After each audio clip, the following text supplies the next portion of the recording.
Biografi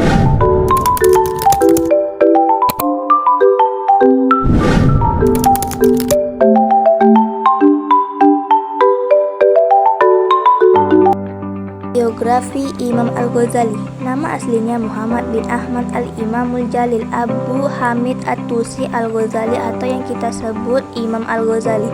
Lahir di Tusi, daerah Khurasan, wilayah Persia pada tahun 450 Hijriah atau 1058 Masehi. Ayah Al-Ghazali adalah seorang pemintal benang dan ahli tasawuf yang hebat. Pada masa kecilnya, ia sudah mempelajari ilmu fikih kepada Syekh Ahmad bin Muhammad Ar-Rozakani, teman ayahnya sekaligus orang tua asuh Al-Ghazali. Kemudian ia belajar kepada Imam Abi Nasr Al-Ismail di negeri Jurjan. Selanjutnya, ia berangkat ke Nisapur untuk belajar pada Imam Al-Haramain Al-Junai, guru besar di Madrasah Nizamiyah Nisapur. Dengan cepat, Al-Ghazali dapat menguasai ilmu-ilmu pengetahuan pokok seperti ilmu mantik atau logika, falsafah, dan fikih mazhab Syafi'i. Karena kecerdasannya inilah Imam Al-Haramain mengatakan Al-Ghazali itu adalah lautan tak bertepi. Imam Al-Ghazali adalah seorang ulama, ahli fikir, ahli filsafat Islam yang termuka yang banyak memberi sumbangan bagi perkembangan kemajuan manusia. Imam Al-Ghazali meninggal dunia pada 14 Jumadil Akhir tahun 505 Hijriah bersama dengan tahun 1011 Masehi di Hus. Jenazah dikebumikan di tempat kelahirannya.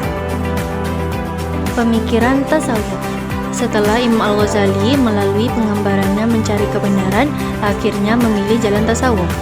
Menurutnya, para sufilah pencari kebenaran yang paling hakiki. Lebih jauh lagi, menurutnya, jalan para sufi adalah paduan ilmu dengan amal, sementara sebagai buahnya adalah moralitas. Juga tempat olehnya bahwa mempelajari ilmu para sufi lewat karya-karya mereka ternyata lebih mudah daripada mengamalkannya. Dengan demikian, menurutnya tasawuf adalah semacam pengalaman maupun penderitaan yang real. Seorang Imam Al-Ghazali memiliki 4 inti ajaran tasawuf. Yang pertama, jalan atau at-thariq. Yang kedua, ma'rifat. Yang ketiga, tingkatan manusia. Yang keempat, kebahagiaan. Yang pertama, jalan atau at-thariq. Jalan atau at-thariq adalah jalan tasawuf yang dapat ditempuh seorang muslim, terbagi menjadi 5 jenjang atau maqamat, yaitu taubat, sabar, kefakiran, zuhud, dan tawakal.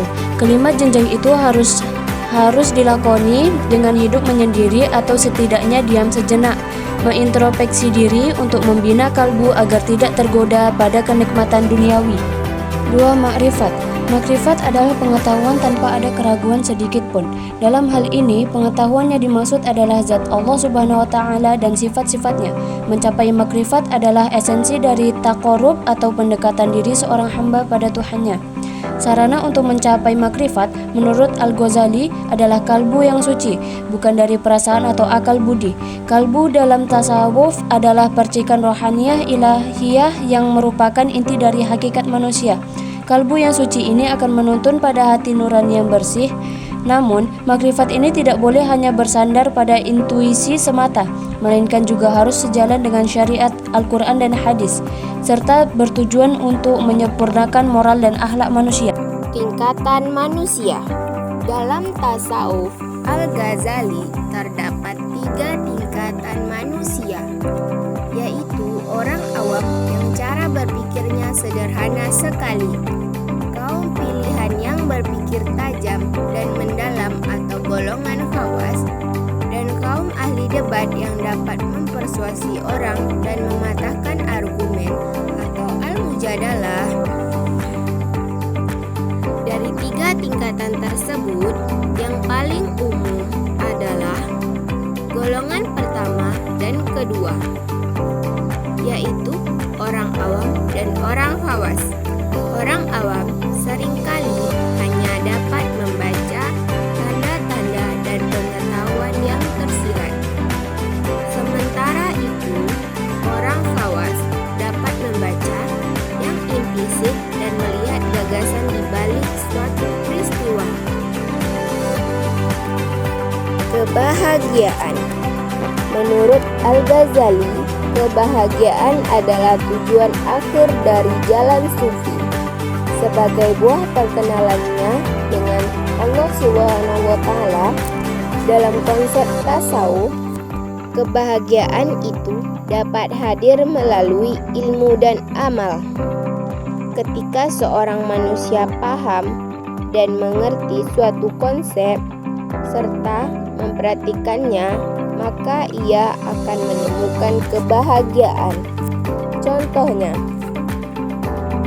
permainan catur akan sangat memusingkan bagi orang yang tidak paham tata aturan permainannya. Sebaliknya, pecatur yang paham teori dan konsepnya akan menikmati permainan tersebut. Kebahagiaan permainan catur hanya dapat diraih melalui pengetahuan dan praktik bermain catur tersebut. Bagi Al-Ghazali, kehidupan manusia ini pun tak berbeda dari konsep catur di atas. Jika seseorang memiliki pengetahuan dunia dan akhirat, maka ia akan sampai pada kebahagiaan yang hakiki.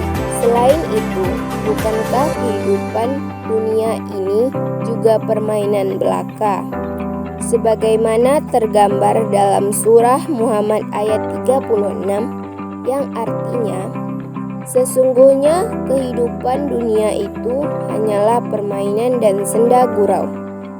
Jika kamu beriman serta bertakwa, Allah akan memberikan pahala kepadamu, dan Dia tidak akan meminta hartamu. Quran Surah Al-Muhammad ayat 36.